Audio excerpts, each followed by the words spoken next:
I'm in SPSS looking at the hand grip dataset, and we're going to have a look at analysis of variance where we can test to see if there's a difference between group means when we've got more than two groups. So last week with the two-sample Ttest, we're having a look to see if there was a difference in hand grip strength between genders, and we only have two genders, so a Ttest is appropriate. If we want to test to see the difference between groups and there's more than two groups, the Ttest can't do it, and we'll need to use analysis of variance. So for this one, we can look at the arthritis, where we've got 4 levels. Now, but in order to interpret the results, we really need to know how these levels have been coded. So I've got open the README file here, and I'll put this up on Blackboard as well. Most data sets will come with some kind of README file or code sheet to tell you what the codes mean. So we have the self-reported severity of arthritis in the hands based on the question, do you suffer from arthritis in the hands? And the participants could respond yes severely, yes mildly, yes very slightly, or no not at all, coded 1 to 4. So 1 is the most severe level of arthritis and 4 is no arthritis at all. So if we go into SPSS, we can code these. If we go to arthritis, we've got that as a numeric ordinal value at the moment. Let's have a look. So 1 is severe, 2 is mildly, add, 3 is slightly, and 4 is not at all. Add. Okay, now it's quite important to do this checking of what your values mean, because it's very difficult to interpret the results of anything if you don't know what the numbers mean. So now if we do a chart, you can see that I've got a box plot here. We've got hand grip strength on the y-axis, and we're dividing into groups by arthritis. Okay. And you can see where I've done it before with just the 1, 2, 3 and the 4, and it's very difficult to interpret. Now we should have labels here, and we can try and make a bit more sense out of it.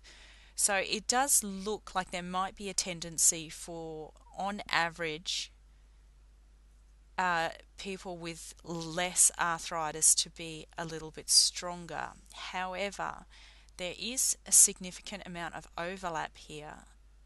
And we do have one extreme observation, number 28, so you can find this on row 28 if you're looking for it, of someone who suffered from severe arthritis, but they also had the highest hand grip strength out of everyone.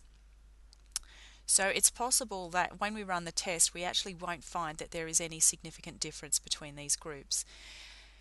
Now, with these outliers, if these are genuine observations, you need to leave them in the data set. If, however, there is something about this person that makes them different from the rest of the population, then it might be acceptable to remove them temporarily and run the analysis again without them, just to see what effect that has. Now, when you have a small data set, it's possible that observations can look like outliers, except that if you had more observations, they actually wouldn't look so far away from everyone else. So I would be very hesitant to remove it at this stage. I would certainly want to know more about number 28. Why was he so strong? Was there something special about him? Or is it just some people with severe arthritis are still strong, and that's just a genuine observation? So that's a box plot of the data, and now let's run the test. So we go to Analyze, Compare Means. Now we've done the one sample T, we've done the independent samples T. I spoke about the paired samples T, and now we're going to do the one-way Anova. Now our dependent variable is our response variable, and that is hand grip strength.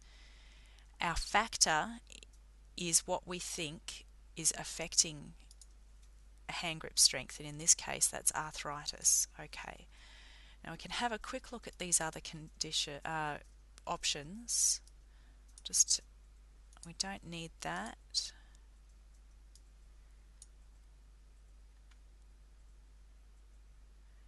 Now you probably will have seen some of these in papers, Bonferroni and Tukey's. So let's tick those, significance level 0.5. Now what's happening here is that if the analysis of variance tells us that there is a difference in the groups, it doesn't tell us which one is different, and then we have to go through and do a little bit more investigation to find out which group is different from the others. In a t-test it's quite simple. You've only got two groups, so if the groups are different then each group is different from the other. But if you've got more than two groups, then some of the groups may be the same and one of the groups may be different, or two of the groups may be different, or every single group might be different from every other single group. So it gets a little bit more complicated. And we call this looking at the data after we've done the analysis post hoc, because it comes after, and multiple comparisons where we're comparing each group against each other. I'll just continue there. I'll just see what's in the options. And let's do a means plot, because we would like to see where all the means are. We can't see that on here, we just see the medians on these box plots. Although we could probably tweak it if we went through the options to make it display the means, but let's tick that one and don't worry about bootstrapping.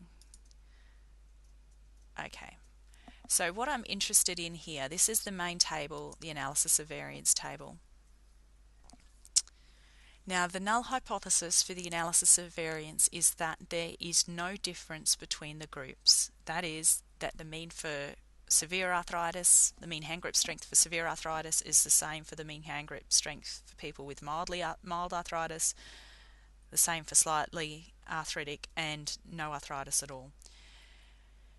Now the significance is the p-value, and you can see that this is very high. So with this data set we have no evidence to reject the null hypothesis and say that there is any difference between the groups.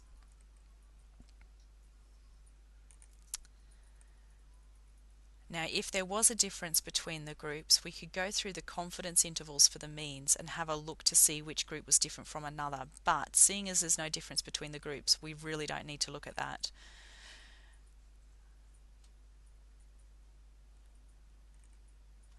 And now the means plot is quite interesting. So the mean hand grip strength for the severe arthritis group is really very high. Now I suspect that this is because of the outlier number 28. He's just dragged the mean up for the whole group. And the mean for the mildly arthritic is very low, and then it goes up for slightly and not at all. So without that outlier, possibly the mean would be very low for here and there might be a significant difference. So without knowing anything about why we had that outlier, I'm going to take a look at just temporarily taking it out to see if it's affecting the analysis. So I can go into data and I want to select cases. So that's down here, select cases. And I want to select if condition is satisfied, and I want to filter. I'll put the if statement in. So if the participant number is 28, so that's here, so if participant is equal to 28, continue.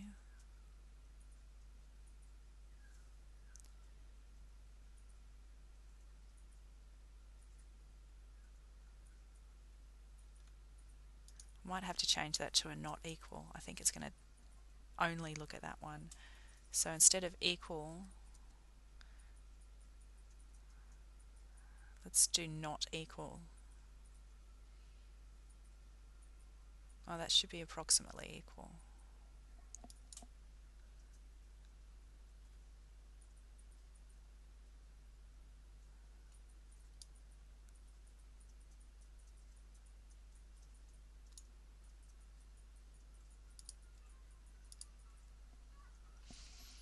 Okay, so you can see now that we've got, I don't want to delete the observation because we might want to put it back in again. I'm really just curious to know what's happened if I take this out. So now that I've gone through and filtered it out, it's created what's called a filter variable, and it's put a little cross through it to tell me that it's not going to look at this one data point anymore. So if we go back and do the chart, I'm just leaving all the settings exactly the same. We don't have observation 28 anymore, and so it'll be interesting to see how that is affecting the analysis. So if we go back to compare means, one-way Anova, let's just leave all the settings exactly the same. Now the significance has dropped quite a lot, but it's still quite high. So even taking out that unusual observation, there is still no significant difference between the groups. But now we can see that the mean hand grip strength for people with severe arthritis is indeed quite low without that one unusual observation. So what this is telling us is that from the graphs it looks like there's a difference in mean hand grip strengths, but actually when we run the test we find out that it's not significant. So either this means that arthritis actually has no effect on hand grip strength, or it means that the effect is quite small and we weren't able to detect it in this data set. So that might mean that we need a larger sample in order to pick up the difference for this data set. Now, this doesn't have any error bars on it, so we can't see the 95% confidence interval around these means. So if we go back into chart and have a look at, we go to bar, and it's this one here, the little groups with the lines either side. We want to look at the mean hand grip strengths over the groups, okay? And you can see that there's really quite a lot of uncertainty around these means, and that's probably just due to the sample size, in that they weren't able to sample enough people. So it looks like there may be a trend happening here, and possibly if we did a specific study looking at arthritis and hand grip strength, and we could target analysing this, perhaps getting better recordings of arthritis, because this was self-reported, it wasn't measured by a clinician, and redoing the hand grip strengths with more people, we might find that actually there was a trend for increasing hand grip strength with less arthritis. But at the moment we have no evidence for that. So the null hypothesis is that there is no difference between the groups. There is no change in mean hand grip strength for different levels of arthritis. We have no evidence to reject the null hypothesis, and therefore based on this data set we would have to say that arthritis is not having a significant effect on mean hand grip strength.